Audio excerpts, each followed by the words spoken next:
nabengami na kombo ya Kayembe Lomba Espérance, nabotami na Kinshasa, des pères et des mères congolais.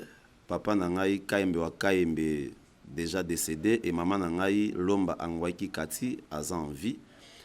Kayembe Lomba Espérance azabongo kinois et puis nasali pe baetelo na tangi awa na Kinshasa lelo na poni nzela kosala politique. Voilà na mukuse o Kayembe Lomba Espérance honorable azali.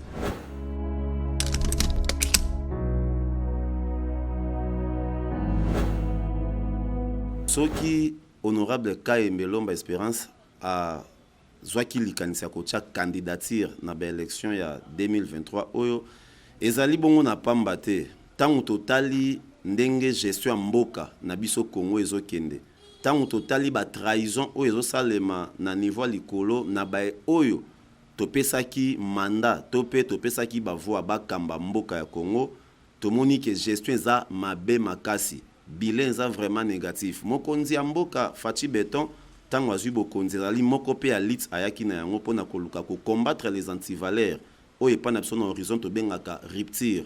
Alors malheureusement lokola azalaki entouré malamu te tomoni ke biso pe tolobi te tokotika mokonzi mboka ye moko te sengeli na biso pe tocha candidature na niveau ya députation nationale poto relever ba défi oyo eza na mboka na biso Congo to mema Congo liboso elongo na mokonzi mboka.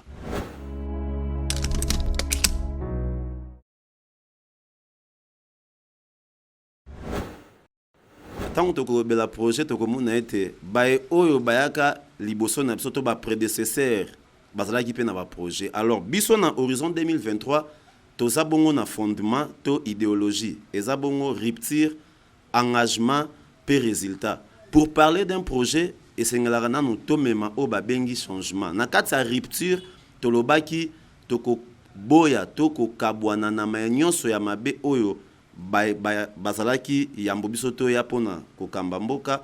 Alors biso toza na vision moko ya ko accompagner chef de l'état na o etali bongo développement d'abord ya Congo na nzela ya komema misala na nzela ya komema pe santé ya malamu. Donc ba hôpitaux ezala kaka ba hôpitaux po batongi te kasi santé pe ezala pour tous. Donc santé ezala gratuit bomoni déjà maternité pe eza gratuite et puis voilà eza o biso tolobaki to komema comme projet à faire développer mboka na biso ko pesa misala na bilenge na ba jeune kulu na esila komema pe misala na ba milieu o nanu ekotite na tina na yango to ba bongo ndenga kotombola mboka.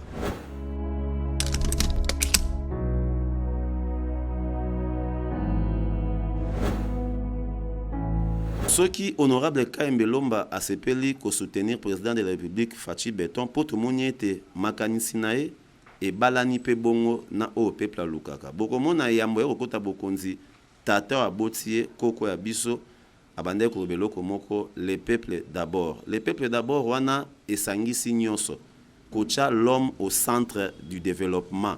Donc ceux qui toponi Fachi Beton boko mona na 3 ans ya mandat na eto kobenga ngo 50 po azaki na bakal na 3 ans mandat amemi changement makasi ba hôpitaux etongami ba école etongami et puis akotisaki gratuité o ezalaki non actif na l'état na biso ya amemi yango bana bakendaki kelasi ya ofele tomoni pa memi susu maternité ya ofele tomoni pe azana souci wana ya kotombola Congo tomoni pe na koto etali este azana diplomatie malamu koluka lolenge nyonso akosala pour être guerre et sila bae o bazala kasima ba rebelle ba okabongo koya directement komona l'état congolais pour ba négocier na ya bengaki 50-50 donc bino bozwa biso pe tozwa population kufa te nde sale ete biso pe honorable Kayembe Lomba tomoni malamu tozala sima ya Fachi Beton o azali na bolingo ya Congo.